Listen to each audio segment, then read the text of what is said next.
కాబట్టి బెంగాల్లో ఈ వికృత చర్యలన్నింటినీ ఆపడం కోసము వందల మంది భారతీయ జనతా పార్టీ కార్యకర్తలు అక్కడ ప్రాణత్యాగం చేసింది. చాలా సంవత్సరం నుంచి, అంటే మేము బెంగాల్లో 77 సీట్లు గెలిచి రెండో స్థానంలోకి వచ్చి కాంగ్రెస్ పార్టీ సిపిఎం పూర్తిగా కనుమరుగైనప్పటి నుంచి కూడా మేము అక్కడ కింది స్థాయిలో, అంటే పంచాయతీ ఎన్నికలలో అనేక మంది కార్యకర్తలు ప్రాణాలు అర్పించారు, మున్సిపల్ ఎన్నికల్లో అనేక మంది కార్యకర్తలు ప్రాణాలు అర్పించారు. అయినా బెంగాల్ను విడవకుండా బెంగాల్లో ఈ విదేశీ శక్తుల ప్రాబల్యం తొలగించడం కోసం ప్రయత్నం చేసాం. బెంగాల్ అధికారంలోకి వచ్చినాం. అందుకని మీకు ఇందాక ఇంట్రడక్షన్ లో చెప్పినా, మేము మూడోసారి దేశంలో అధికారంలోకి వచ్చిన దానికంటే ఎక్కువ సంతోషం బెంగాల్లో అధికారంలోకి రావడం వచ్చింది, కల్పించింది. ఆ రకమైనటువంటి సంతోషం ఉన్నది ఇక్కడ అని చెప్పి చెప్పగలిగింది. ఎందుకంటే బెంగాల్ అనేది చాలా రాక్షస పాలన. రాక్షసుని ఎదిరించడం కోసం నిజంగానే అక్కడ యుద్ధం చేయాల్సి వచ్చింది. రావణాసురుని ఎదిరించడం కోసం ఎట్లయితే వానర సేనను తీసుకొని పోయి రాముడు యుద్ధం చేసిండో ఆ రకమైనటువంటి పరిస్థితుల్లోనే ఇలా మేము బెంగాల్లో యుద్ధం చేయాల్సి వచ్చింది. ఆ విజయం సాధించినటువంటి ఆనందం మాకు కలుగుతా ఉంది. రైట్. అయితే ఎంత చేసినా కూడా మీ ప్రాబల్యము, మీ ఇదంతా కూడా నార్త్కే పరిమితం అవుతా ఉంది. అక్కడ ప్రజలు మాత్రమే సౌత్లోకి జాతీయ పార్టీల హవా తగ్గించేటువంటి ప్రయత్నాల్లో ఇక్కడ ప్రాంతీయ పార్టీలు ఉన్నాయి. ఇక్కడ సౌత్లో చూస్తే మీకు కర్ణాటక తప్ప ఇక్కడ ఎక్కడా కూడా మళ్ళీ బీజేపీ కనిపించేటువంటి అవకాశం లేదు, ఉండదు అని, రాబోయే కాలంలో కూడా ఉండదు అని చెప్తూ ఉన్నాయి ఇక్కడ ప్రాంతీయ పార్టీలు. అంటే మీరు ఒకటి స్పష్టంగా అర్థం చేసుకోండి. నేను ఇందాక కూడా మళ్ళీ చెప్తా ఉన్నా, బీజేపీ గాలివాటం పార్టీ కాదు. బీజేపీ మెల్లమెల్లగా డెవలప్ అవుతున్నటువంటి పార్టీ. మాకు సౌత్ లో మీరు అన్నట్టు కొంత బలం తక్కువగా ఉండొచ్చు, కానీ మమ్మల్ని సమర్థించే పార్టీల బలం సౌత్ లో ఎక్కువగా ఉండదు. ఎన్డీఏ బలం సౌత్ లో బ్రహ్మాండంగా ఉండదు. అందులో భాగంగానే మనం ఆంధ్రప్రదేశ్ లో అధికారంలో ఉన్నాం, రేపు కర్ణాటకలో కూడా అధికారంలో. మీరు ఎన్డీఏను భారతీయ జనతా పార్టీని విడివిడిగా చూస్తాం. ఎన్డీఏ భారతీయ జనతా పార్టీ వేరువేరుగా. ఎన్డీఏ అధికారంలో ఉన్నది అంటే భారతీయ జనతా పార్టీ అధికారంలో ఉన్నట్టే.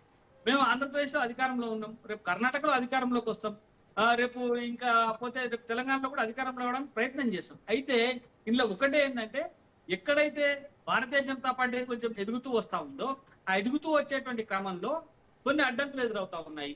ఇప్పుడు మనకు తెలంగాణలో 8 మంది ఎంపీలు గెలిచినారు, 8 మంది ఎమ్మెల్యేలు గెలిచినారు. స్థానికంగా మన మున్సిపాలిటీలలో కూడా దాదాపుగా ఒక 1100 గ్రామ పంచాయతీలో భారతీయ జనతా పార్టీ గెలిచింది. మున్సిపాలిటీలోకి వస్తే చాలా మంది కౌన్సిలర్లు, కొన్ని మున్సిపల్ స్థానాలను మేము గెలుచుకోగలిగినాం. అంటే గ్రాడ్యువల్ గా పెరుగుతా ఉన్నాము. రాబోయేటువంటి రోజుల్లో కూడా రేపు అసెంబ్లీ ఎన్నికలలో కూడా భారతీయ జనతా పార్టీ తన ప్రభావాన్ని స్పష్టంగా చూపించేటువంటి అవకాశం తెలంగాణలో ఉన్నది. దీనికి కారణం ఏంటి? మేము ఏదో పైనుంచి డబ్బులు కురిపించో లేకపోతే ఆకర్షణీయమైనటువంటి పథకాలు చెప్పో అప్పటికప్పుడు ఏదో మసిపూసి మారగా చేసి ప్రజల్లోకి వెళ్ళడం లేదు. మేము ప్రజల్లో ఎందుకు లేవు ఆకర్షణీయ పథకాలు? బీజేపీ కూడా స్టార్ట్ చేసింది కదా ఫ్రీ బీస్. ముందు నుంచి మేము ఫ్రీ బీస్ కి వ్యతిరేకం అని చెప్తూ మీరు ఎలక్షన్స్ ముందుకు వచ్చేసరికి మీరు కూడా వాటికి తలొగ్గారు కదా. అది చెప్తున్నాను నేను మీకు. మీ ప్రశ్నకు నేను సమాధానం చెప్తాను. మేము మొదటి నుంచి ప్రజల్లో ప్రజా వ్యతిరేక, ప్రభుత్వ వ్యతిరేక కార్యక్రమాల్ని ప్రజల్లోకి తీసుకుపోయి వాటి ద్వారా ప్రజల్ని చైతన్యవంతం చేయడం ద్వారా వాళ్ళందరినీ భారతీయ జనతా వైపు కూడగట్టుకోవడం ద్వారా ఎన్నికలలో విజయం సాధించడానికి ప్రయత్నం చేస్తా ఉన్నాం. మీరు అన్నారు ఇందాక ఫ్రీ బీస్ గురించి కూడా చెప్పాల్సినటువంటి అవసరం ఉన్నది. కొన్ని సందర్భాలలో తప్పనప్పుడు కొన్ని అంశాలు మీరు ఇతర పార్టీలతో చూసుకుంటున్నప్పుడు భారతీయ జనతా పార్టీ ఇచ్చేటువంటి ఫ్రీ బీస్ చాలా తక్కువ. మాకు భారతీయ జనతా పార్టీకి ఈ ఫ్రీ బీస్ మీద పెద్ద నమ్మకం లేదు. మేము వాటిని పెద్దగా ప్రచారంలో పెట్టేటువంటి అవకాశం లేదు, ఆ సందర్భం కూడా కాదు. మేము అభివృద్ధి ఎజెండాగానే ప్రజలకు పోతాం. ఇప్పుడు వాజ్పేయి గారు మాకు స్పష్టంగా ఒక దిశానిర్దేశం చేసిన, ఉచిత విద్య, ఉచిత వైద్యం, ఉచిత న్యాయం, ఈ 3 మాత్రమే ప్రజలకు ఉచితంగా అందాలి. అవి పూర్తిగా ఉచితంగా ఎలాంటి నిష్పక్షపాతం లేకుండా ప్రజలకు అందించగలిగినప్పుడు ప్రభుత్వాలు బలంగా ఉంటాయి, ప్రజలు కూడా వాటి విశ్వాసంతో ఉంటారని చెప్పి ఆ 3ంటిని మేము ప్రజల్లోకి ఉచితంగా తీసుకుపోవడానికి మేము పెద్ద ఎత్తున ప్రయత్నం చేస్తా ఉన్నాం. వాటిని చేస్తాం.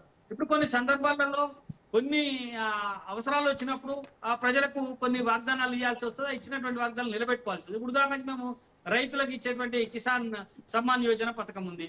ప్రతి రైతుకు 6,000 రూపాయలు ఒక ఎకరానికి 3 సార్లు అందిస్తా ఉన్నాం. అంటే 2,000 చొప్పున మనం అందిస్తా ఉన్నాం, కేంద్ర ప్రభుత్వం అందిస్తుంది.